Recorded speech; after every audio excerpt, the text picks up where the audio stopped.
Welcome back to Wonderland, Sphinxers and Laytonites. This is part 2 of Bokida-Heartfelt Reunion. And I thought I'd start off by giving us a better look of the landscape. Like I said in the last video, awe-inspiring. And just for my own reference and for yours as well, I'm going to try to name some of the monuments around here. Let's start over here. This building over here, I think it's kind of like a collection of buildings I'm gonna call the skyscraper. These two little pinchers up here, I'm gonna call the sky tweezers because they look like they're trying to pluck something out of the sky. It's kind of foggy over here, but so you can't see it clearly. But there's a bunch of mountain peaks here, which mountain range that I'll call the Porcupine's Back. Over here, Souvenir Stonehenge. If they did clever about this one, I'd just call it the volcano. These are some of my favorites. They're gonna call these the finger guns because they kind of look like, they're pointing up to the sky going pew pew up at the planet, asking like, hey, what's the angle of the dangle? And let's see. Over here, the ventriloquist. See, this kind of looks like the ventriloquist face and his dummy that's on his lap. And I know this is going to cost me a quarter in the ungentlemanly jar, but this one here, diarrhea in motion. And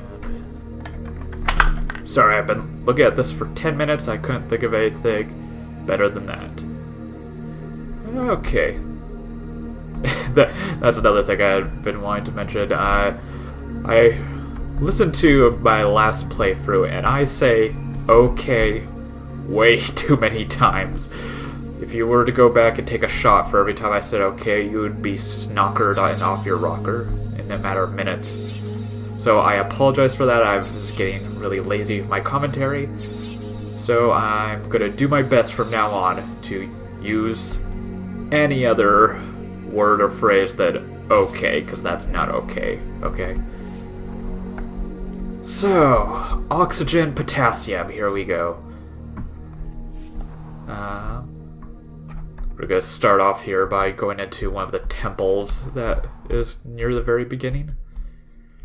So yeah, descending into the basement here. Hopefully it goes better than all the other times I descended into someone else's basement.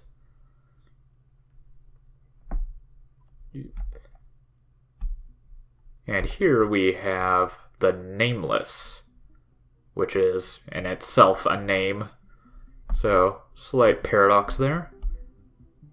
I don't think I showed this in the last video, but here's another cool feature of this game. Running start, and notice how I'm not falling to my death? That's because you can glide in this game. Like Bubsy the cat. You all remember Bubsy the cat, right? 90s mascot, wore an exclamation point on his shirt, was obsessed with yarn, and aliens stole it. I was alive during the 90s era when that mascot wore, everyone vying to be the next Mario or Sonic. And it was a sight to behold. We got such classics as Croc, Crash Bandicoot, of course, Awesome Possum, Toe Jam and Earl, and everyone's favorite, Wild Woody. You all remember Wild Woody? He was a pencil. Speaking of platformers, though, I'm sure most of you are familiar with Conker, as in Conker's Bad Fur Day, one of Nintendo's raunchiest titles. The hard-drinking, foul-mouthed red squirrel. Funny thing is that he was initially supposed to be another one of those cutesy 90s platformers, but the lead of the development team realized at that point that there was an oversaturation of such mascot platformers and decided to go in a different direction with it. And I think it paid off. He made a cult classic, even if it wasn't hugely profitable. I think that was mostly because Nintendo didn't want to advertise non-family friendly game. But anyways, we've got puzzles to solve.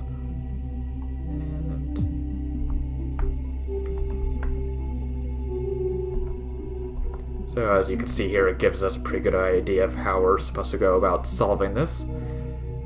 That's another feature I like about games like The Witness. You know, they don't give you exact directions. You know, you have to use context clues from the environment to figure it out. We have to slice this in such a way that it deflects the beam. There's several of these kind of puzzles throughout the game, and it can be kind of tricky to get the exact right angle on a lot of these. So I'll probably have to skip through a lot of the legwork on these puzzles, just so that you aren't bored watching me cut the same block a dozen times.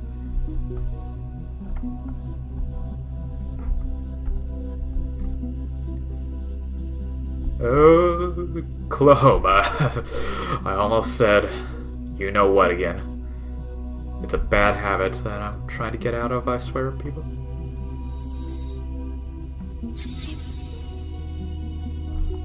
And Fusro dawed this out of the way. Did that do it? Ah, so close. I think I just need to get slightly better angle.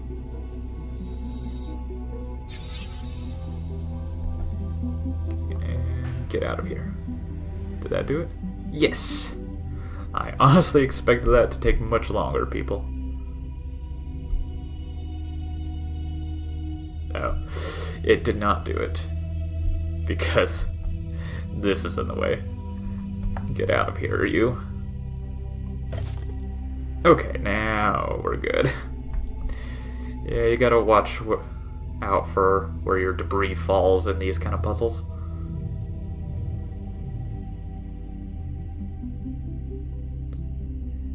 Everything lit up, and the door appears. And I believe this temple isn't mandatory to progress the game, but as Professor Lord Layton said, a gentleman leaves no puzzle unsolved, so I couldn't just leave it be. With this, we get, these temples, they don't give you progression in the story, but they give you new powers. So here's the Shatter ability, Fusro. Da! Very satisfying. That's another thing you'll like about this game. It's all so pristine and white, but by the end of it, you'll have blocks all over the place. Kind of a statement on mankind, really. We leave so much behind, good and bad. Alright. I have ascended the basement without any bodily harm or having joined a cult. So, good stuff. And we've popped up near the sky tweezers. And with that said, let's try to progress the story now. We have to get over these holes here. Not the kind with Shia LaBeouf. If I remember correctly from my last playthrough, there's a temple over here near the porcupine's back that we'll need. I don't think I've shown you this feature yet from the last game. This is another one of the reasons that I really like this game. It makes traversing so much more fun. Discount Spider-Man. Spider-Man can do some things that Spider-Man can. Can he swing on a web? No. Discount Spider-Man. But I can swing by blocks. As you can see, you can make blocks to pull yourself up by or to pull yourself along a path much faster. And I'm not going to bore you with getting all these, with showing you where all these collectibles are, but I'll try on my own time to collect them for you. If I remember correctly, there's like 67 of them, and you need all of them to get the secret bonus. when I was playing for the first time, I was actually just one away from getting the secret bonus and opening the door. And of course, I got stuck in a wall. And when I reloaded my save, I was still stuck in the wall. So, yeah, that's fun. Orlando Blooming Onion. We've made it to the temple. And I distinctly remember this puzzle because I remember it giving me a hard time trying to figure it out. So as you can see, we have two elements here. Shiny, shimmery pillars and black, evil-looking fern gully trees. So if you cut it at the base there, it just creates a whole new tree. You can keep doing that forever and it'll just make more trees, but what you have to do is ever so slightly trim the branches here. And the branches will branch out, as branches tend to do. And they'll go straight out from where you cut them. And what we have to do is get them to touch each of these trees here. So as you can see, that one just did a Giga Drain, and we can go into the next one. Speaking of Giga Drain and Pokemon in general, have you all seen the new Detective Pikachu movie trailer? I am so psyched. Mainly because I want to see how you know there's going to be a Gengar in that movie. And Gengar is by far my favorite Pokemon. Probably because he is the Cheshire Cat Pokemon with that big grin and that purple and just chubby, cuddly body. I just want to squeeze him. I just love living in a Pokemon world with my Gengar. And I've really been interested to see like an actual live-action movie that portrays how Pokemon would fit into real-life society. And I can't for the life of me cut this branch.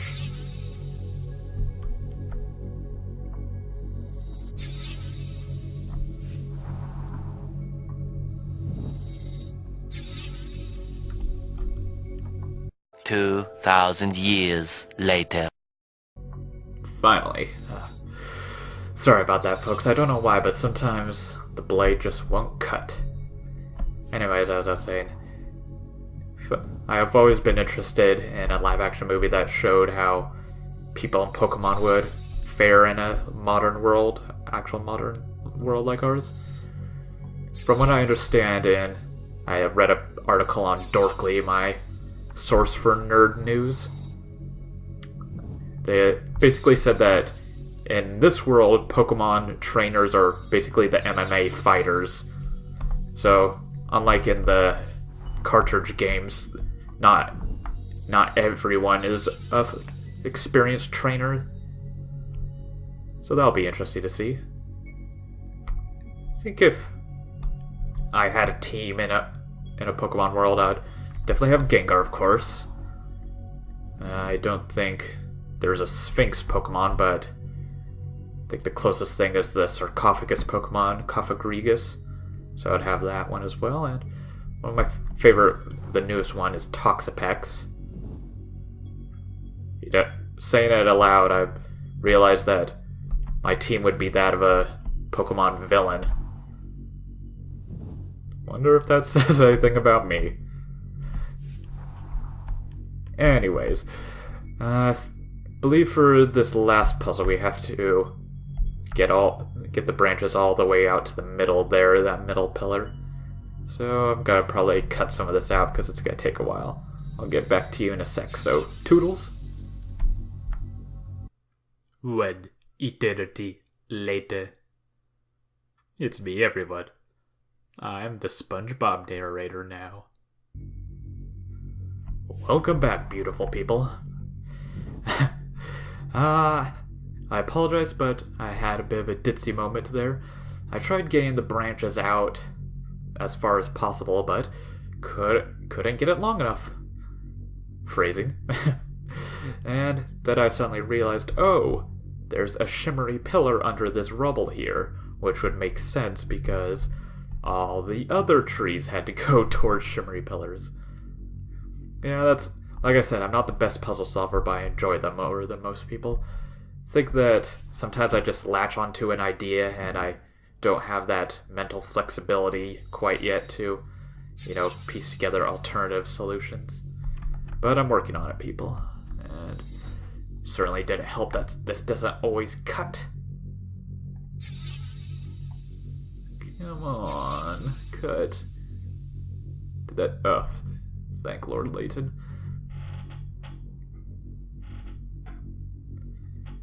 That should activate.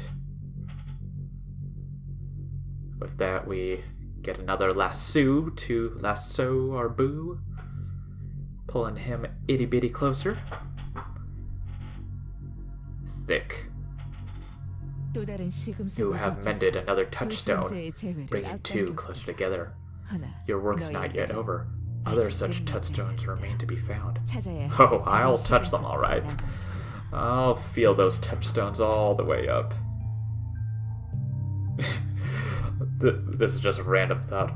Oh, one thing. Oh, looks like we're on the light planet. I mean, we're on the dark planet now.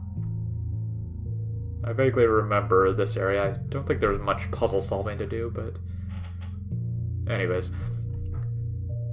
Do you ever think that P. Diddy's wife or girlfriend or whoever he's with, when she wakes up next to him in the morning, she places a hand on his nipple and says, "Woke up in the morning feeling up P. Diddy."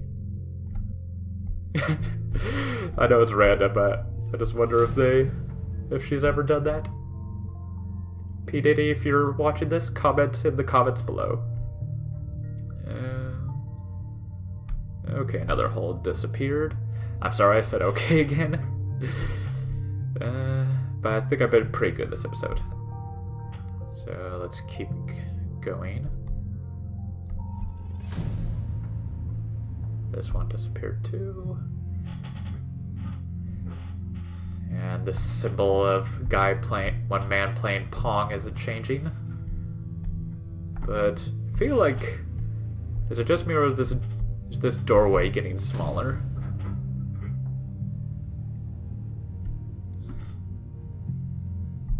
Yeah, pretty sure this is getting smaller. Must be cold out here. And I'm lost. Something you should know about me. Terrible sense of direction. I once got lost in one of those McDonald's play places. Not my proudest moment. Well, that time the door didn't disappear, did I? Well, first, let's see if I could squeeze through this one. Got some Alice in Wonderland shenanigans going on here.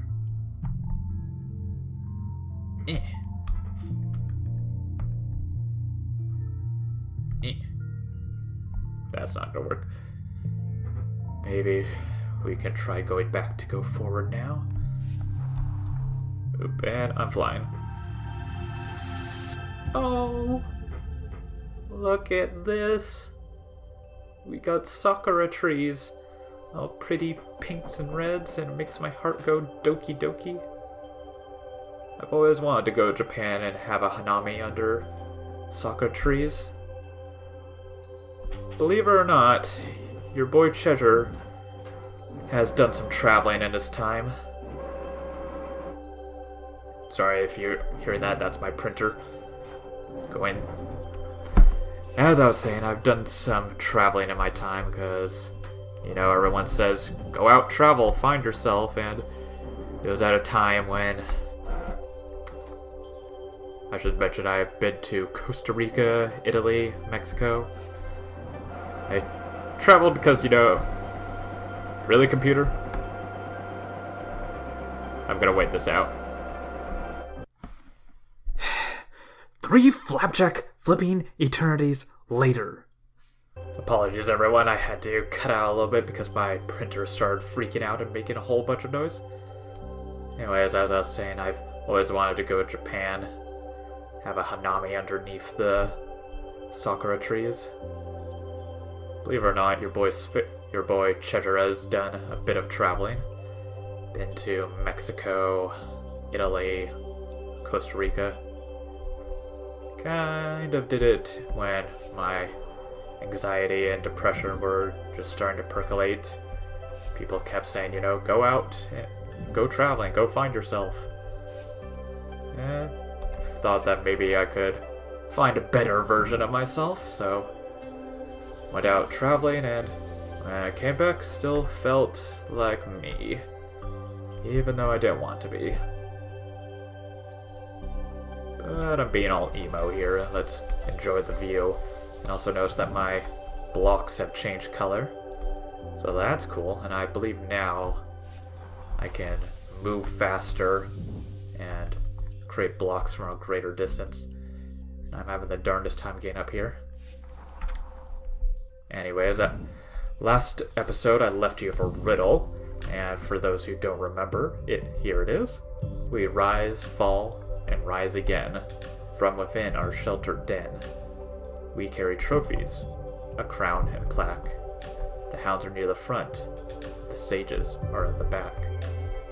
If you have the answer to that riddle, please comment below, or if you have a riddle you want to challenge me with, feel free to comment as well. For those of you who need a hint, I've been thinking of what I could do that won't give away entirely. Just know that it's a 5-letter word. And again, thanks so much for dropping by to Wonderland, Sphinxers. And remember, enjoy your mind, while you still have one.